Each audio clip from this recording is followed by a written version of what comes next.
Yes. Are you videotaping? Okay. I got another one of my early readers.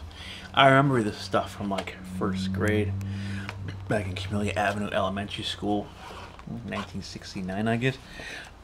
Janet and Mark. Now I've seen copies of this around the corner.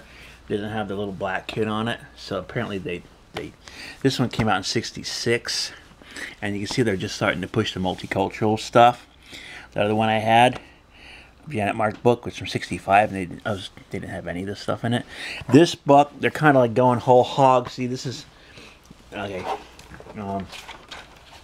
See, I remember a lot of the stories in here and stuff like that. Anyway, so this is Janet Mark, and Mark has a black friend named Dave, and Janet has some dark friend, looks like she could be Mexican or Arabic or something like that, named Anne.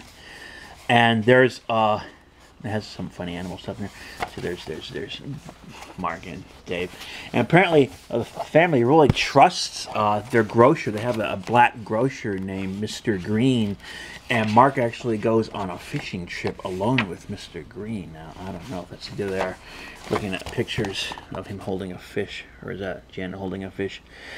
Anyway, you can tell like Janet and Mark are solid upper middle class. See, there's Janet's having a sleepover with Anne, and there's her mom, looks like a maid or something. So where's this? Oh, there's Janet and Mark's mother. Look how she's dressed. She got the gloves on and the hat and everything. I mean, yeah, you remember that from like old '50s movies where the housewife is like, you know, shopping at Macy's and stuff in New York, and she stops in with her packages. She has her gloves on and her hat and everything. This is like, wow. The world has changed so much, hasn't it, in like 50 years. And all the men wore hats.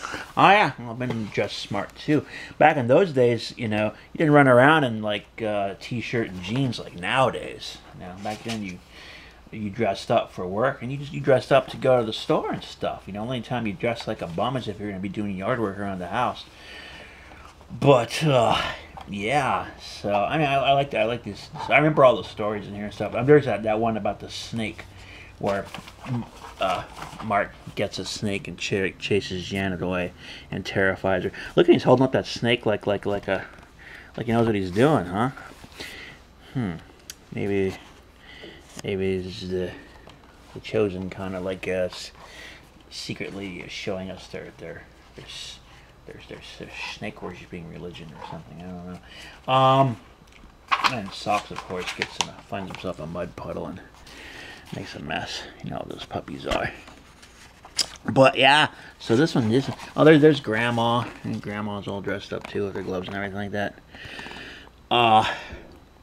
You know, this is cool. So yeah, I remember these stories. But yeah, this is like when they're just starting to push the diversity, sensitivity training stuff. Of course, you know, of course, the minority characters in these books now, they're just like, you know, different colored white kids. You know, I remember back when I was in elementary school, you know, it's like, you know, we had some Mexican kids because it was Southern California, and like I said, there were some apartment buildings around where we lived where all the poor Mexican families lived, so we had some Mexican kids in school, and there were like very few black kids. I think I can only remember like maybe, I remember there was that Tammy in like first grade, I remember, and I don't remember any other black kids at our school. You had a black teacher, and she said you looked like Carl Switzer of the actor. Little rascal. Yeah, that was sixth grade. Yeah, she was that Miss Dunning, and she's a large black woman she had kind of a mustache actually, and she used the word horrendous all the time. Oh, your homework, your handwriting is horrendous. Your behavior is horrendous. I know they like those big words, don't they? You know, yeah, but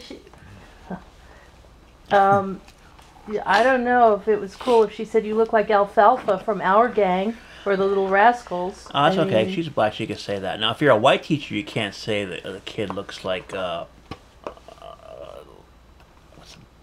Mason Reese. Buckwheat. You can't say, we can't say a black kid looks like buckwheat, but you can say a white kid looks like alfalfa, no problem. But yeah, there was Frank. I knew Frank. Yeah, I knew in high school. Apparently, he went to my junior high school. I didn't remember. I remember he used to hang out with a bunch of religious kids. I remember back in junior high school. And then there's that Chris Miller from the Valley Group, who, if you believe his bullshit, was constantly fighting the forces of racism, the Ku Klux Klan, every day in the San Fernando Valley.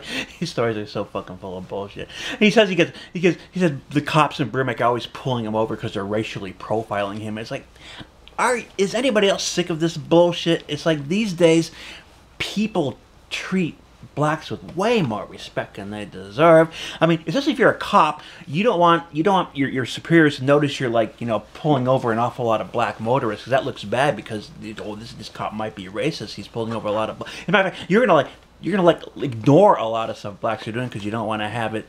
You don't want to draw attention to yourself as being someone who picks on black people. That's a good career killer right there.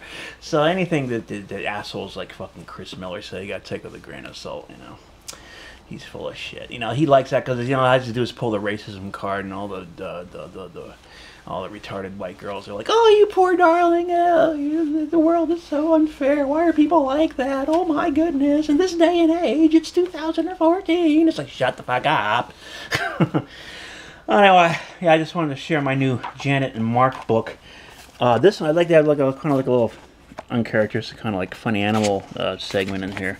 Stores animals, not Janet and Mark, but they got some sheep or frog. Ooh, fun a squirrel. No people. Bunnies. Anyway, yeah. So I get these books. I no matter how much the book costs, you got to pay like $5 shipping. Kara knows how to get like free shipping. I don't know how to do that unless you buy $30 worth of grocery merchandise. But if I see like one of these books on Amazon for like a penny, I figure like, well, you know, it's like $4.98 or something for shipping, I guess, and I get it for like, you know, $4.99. It's like, why not? I'll buy it. You know, you guys are buying a lot of jewelry and stuff lately too, so I figure, why not?